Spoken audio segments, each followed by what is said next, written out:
Yeah, the document that you are, and its history you are investigating, and not its history, but it's the aftermath, of the history of its aftermath, of its history,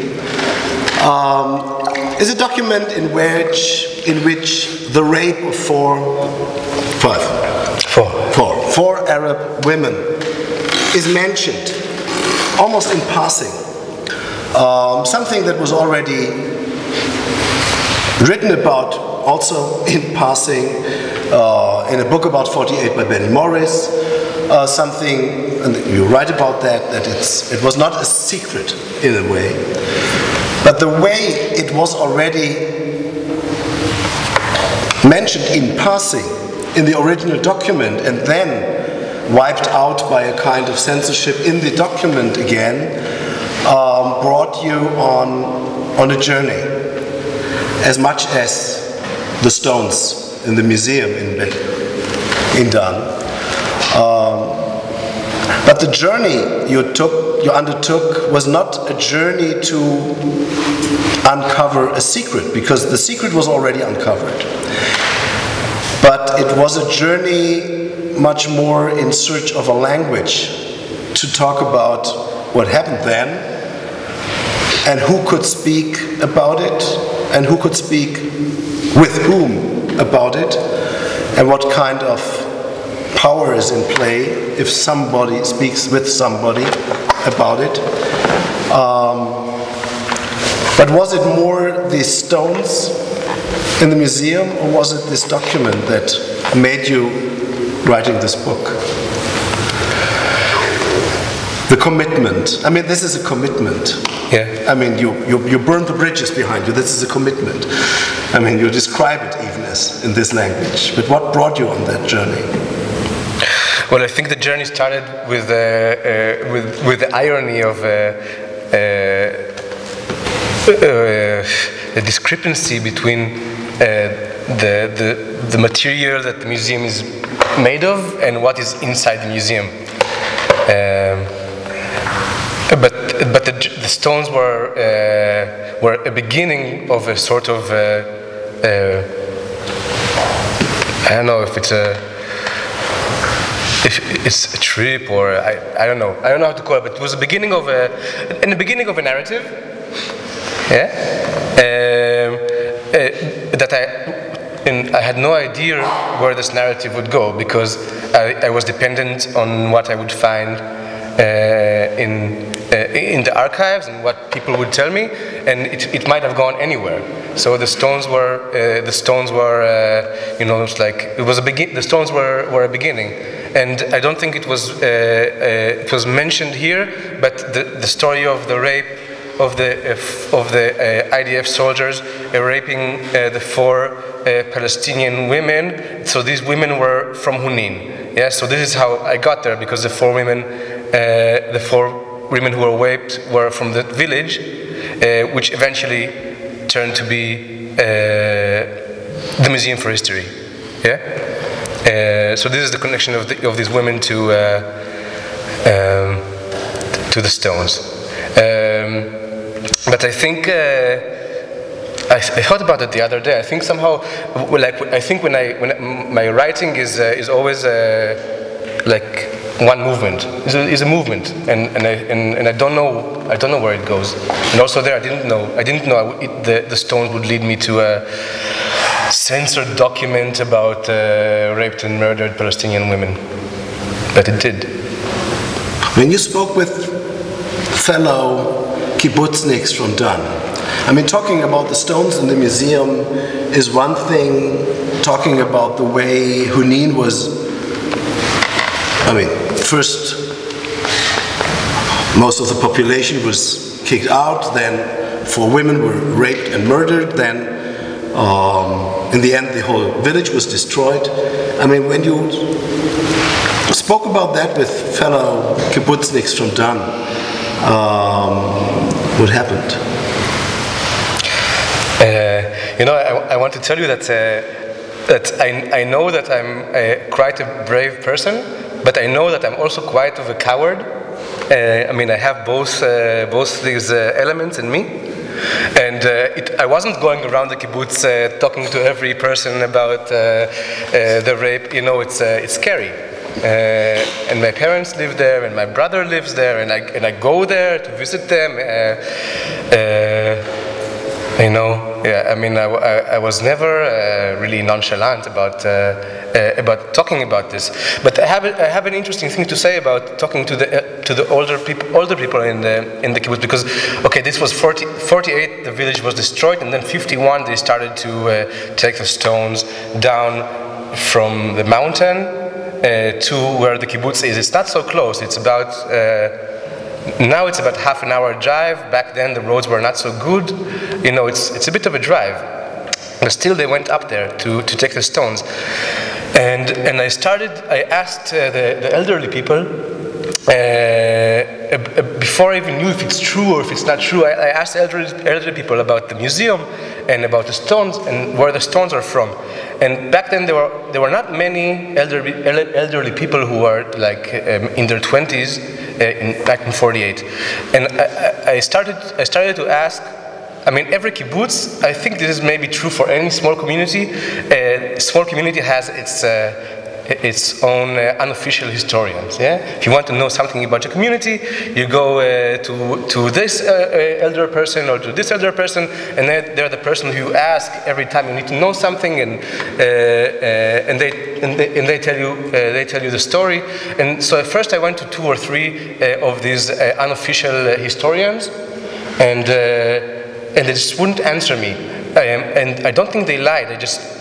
All of the answer was, when I asked about the museum and the stones, all of the answers just like went, you know, like this, in a way that I think somehow they knew the story is true, but they told their own story so many times that what they were telling was their own story and not what they remembered really happened. Yeah, and then I went to a person, a very nice man, that used to be my tennis instructor when I was 12, and he was always a very good sports person, but he was never a talker.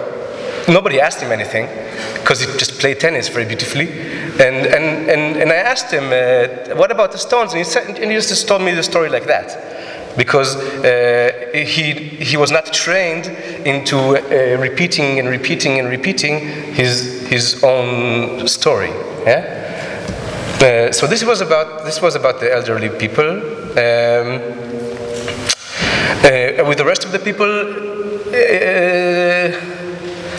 you know, some people like in their middle ages knew about it. Some people didn't know about it. People from my generation and under it, for them it was a total.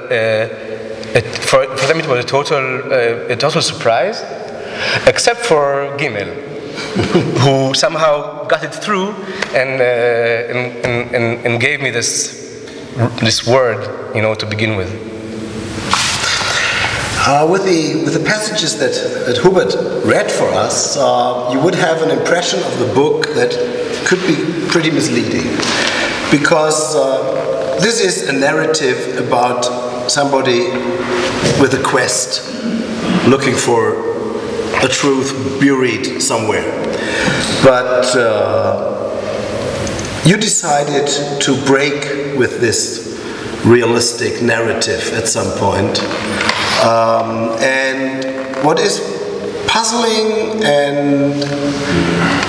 and highly provoking about this book is not just that it talks about crimes or taboos or whatever, but it very much breaks also with a literary tradition of a very elaborated realism that is very predominant in Israeli literature.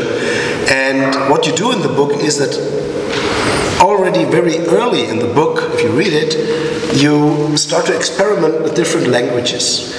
You run into a fairy tale. Just reading the book, you run into a fairy tale, or not only one, twice. You run into a kind of lyrical prose where you have allusions to the language of Celan, and then you run into drama, you run into poems. Sometimes it's poems that every Israeli reader know, and you quote them, knows them because they are in the canon. So everybody knows them from school, and you don't need to say this is by So in the German edition, it was necessary that the translator, in the end, gives some remarks telling things that an ordinary German reader or Austrian or Swiss reader wouldn't know. And sometimes it's just a travesty of another language and a play with other languages. And I mean, this was a pretty courageous decision in one way, because this led to a kind of book that really leaves the track that people know. I mean, what was the moment when you were working on it, when you decided really to break off the usual track of writing? Well, I was in the shower. Okay, that's a good place. Tell us more. In the beginning, I thought I would write a doctorate. It somehow seemed like the normal thing to do. But then I was in the shower, and I thought, and I had a feeling that kind of language would not let me express myself and tell the things that I felt that I want and need to tell. And so once I decided that it will not be a doctorate thesis, but I will just write in whatever way and comes to my mind, then I opened up the how do you say this, like the whole spectrum, of what is possible to do with language. Now, I think some stories, not in this book, but also in this book, but generally speaking, I mean, some stories, some stories are easy to tell. I mean, the world supports them. You have the tools, you have the format, you have the structure. Some stories are very easy to tell. Some stories are extremely difficult to tell.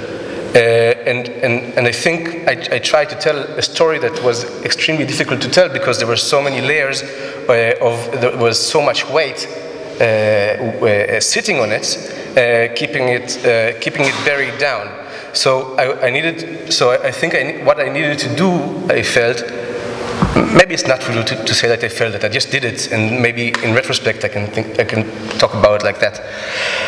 But I think in retrospect, what I did was to try to make the language the Hebrew language perhaps couldn't have. I needed to create a language that could make this story possible, and the language that could make the story possible couldn't have been a doctorate thesis or anything that is somehow equivalent to it. So I just wrote what was on my mind, and this is what came out. Let's try to explore this territory of difficulties to tell that story. I mean, let's maybe start with the museum. The museum you describe, and by the way, I can just recommend to you, Google Betus Hishkin Dunn pictures or images and look at it. It's an interesting building. Interesting shape, interesting composition, interesting position in landscape. It's interesting just to look at that building. And if you Google it, you also will find some interiors, something about these exhibitions. And it's partly a classical nature history exhibition with all you find there, dead animals behind windows and whatever you look for. And it's also about history. And it's connecting history with nature, which means it makes history natural, as if it's not the result of conflicts and wills and competing whatever egos, but it's just the logic of nature, which is a higher it's just more mighty than man. Which is a way to take away the responsibility for what you're doing from you. If it's nature, okay, what can I do about it? So it's an interesting construction that is behind this idea of creating a museum of history and nature. And then you come to a very specific point that is documented in that museum, and that is the cleansing of the, what is Sumpf? Swamp. Swamp. The swampland of the Chule Valley. I mean, just imagine the topography of northern Israel, Galilee. It's north of Lake Kinneret, north of Lake Gennesaret, and then there's the valley, which was a swamp, and mosquitoes, illnesses, malaria, okay, but it was not usable for agriculture. But there were lots of Arab villages around there that somehow made it to live there. And so there is a kind of metaphoric quality to this idea of cleansing the swamp. And because and that is something, one of the subjects I think you explore in the book is what does a swamp means to people and why you want to cleanse it. Yeah. And you had a few interesting findings working on that. Tell us about that.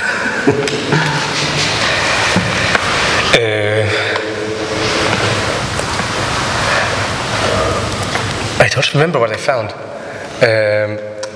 By the way, Friedrich Wolf. Yeah. Start with Friedrich Wolf. Okay, I mean, in a way, this book is also about the act of translation. Yeah.